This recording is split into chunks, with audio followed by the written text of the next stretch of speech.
Assalamualaikum warahmatullahi wabarakatuh. Perkenalkan, nama saya Egi Apreza, penyanyi 22122483.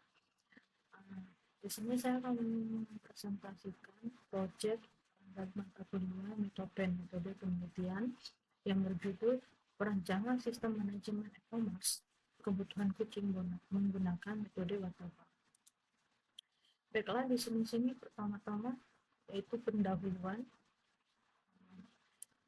yaitu besarnya peningkatan populasi kucing sebagai hewan peliharaan, khususnya di Indonesia, telah menciptakan peluang bisnis yang menjanjikan dalam industri kebutuhan kucing. Namun, UMKM di sektor ini seringkali terhambat oleh metode operasional manual dan sistem yang belum terintegrasi, yang mengakibatkan inefisiensi dalam mengelola data, stok dan pelanggan, serta keterbatasan analisis penjualan dan jangkauan pasar. Menanggapi tantangan ini, pengembangan website sistem manajemen penjualan kebutuhan kucing menjadi krusial. Sistem ini diharapkan menjadi solusi kompetitif untuk mengelola data secara efisiensi, mendukung pengambilan keputusan berbasis data, dan pada akhirnya meningkatkan kepuasan pelanggan serta profitabilitas usaha. Dengan desain intuitif, sistem ini diharapkan dapat menjadi fondasi untuk mendukung pertumbuhan dan keberlanjutan bisnis di era digital ini.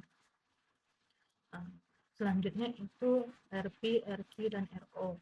Dari yang saya bikin kemarin, ini adalah kesimpulannya. Jadi sistem manajemen penjualan kebutuhan kucing yang ada di saat ini itu masih manual, belum terintegrasi. Jadi kayak masih secara manual, kayak tulis tangan, pencatatan ulang gitu, dan pembelian secara datang ke toko, menyebabkan efisiensi dalam pengolahan data, stok pelanggan, serta membatasi analisis bisnis dan jangkauan pasar. Oleh karena itu, perlunya merancang dan membangun sistem manajemen penjualan berbasis website dengan menggunakan metode waterfall yang akan mengolah data secara efisiensi dan akurat, memfasilitasi manajemen pelanggan yang optimal, menyediakan fitur analisis penjualan kompetitif dan optimal, dan memperluas jangkauan pasar melalui platform e-commerce sehingga meningkatkan efisiensi operasional UMKM, mengurangi human error, dan mengoptimalkan manajemen stok. Selanjutnya, rumusan masalah. Permasalahan dalam mengembangkan sistem manajemen penjualan kebutuhan kucing ini berpusat pada upaya yang mengatasi efisiensi bisnis yang masih mengandalkan metode manual. Fokusnya adalah bagaimana merancang sistem berbasis web yang tidak hanya mampu mengelola data stok, transaksi, dan pelanggan secara efisiensi dan akurasi, tetapi juga dapat memfasilitasi strategi pemasaran yang lebih operasional melalui pengelolaan data pelanggan yang optimal. Lebih lanjut, sistem ini ditujukan untuk menyediakan fitur analisis penjualan yang kompetitif, memungkinkan pemilik usaha mengambil keputusan bisnis berbasis data. Terakhir, tujuan krusial lainnya adalah bagaimana sistem ini dapat memperluas jangkauan pasar penjualan kebutuhan kucing melampaui batas lokasi fisik toko, memanfaatkan potensi digital untuk pertumbuhan bisnis.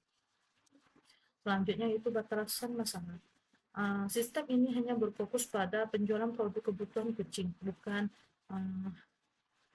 medis kesehatan, penanganan lain-lainnya.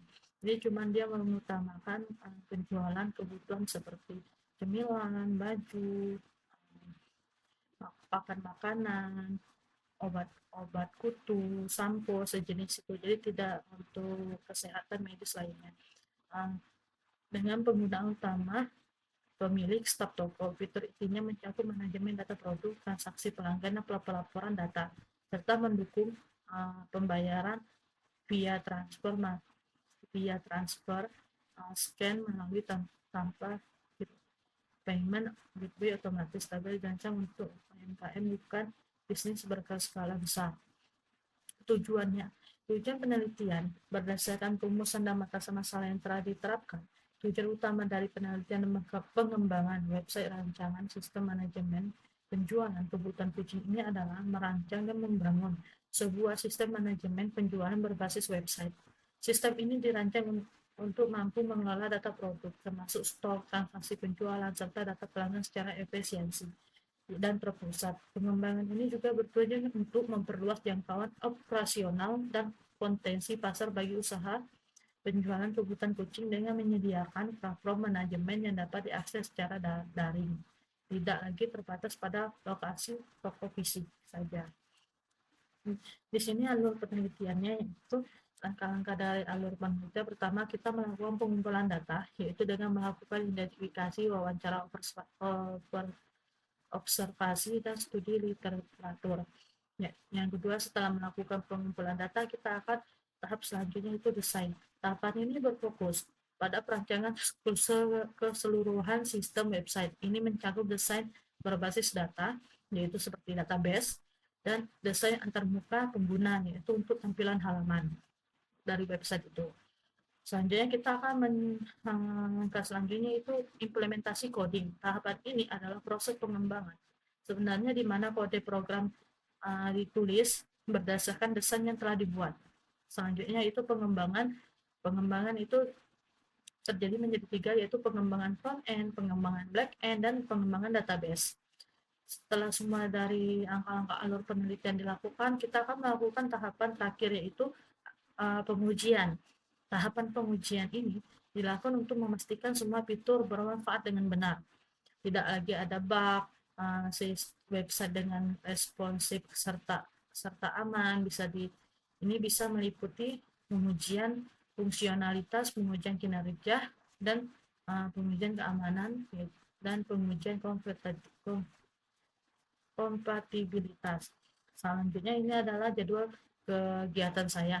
Di minggu pertama saya melakukan pengumpulan data, yaitu mengumpulkan data, identifikasi kebutuhan secara wawancara, observasi, dan sejenisnya. Di minggu pertama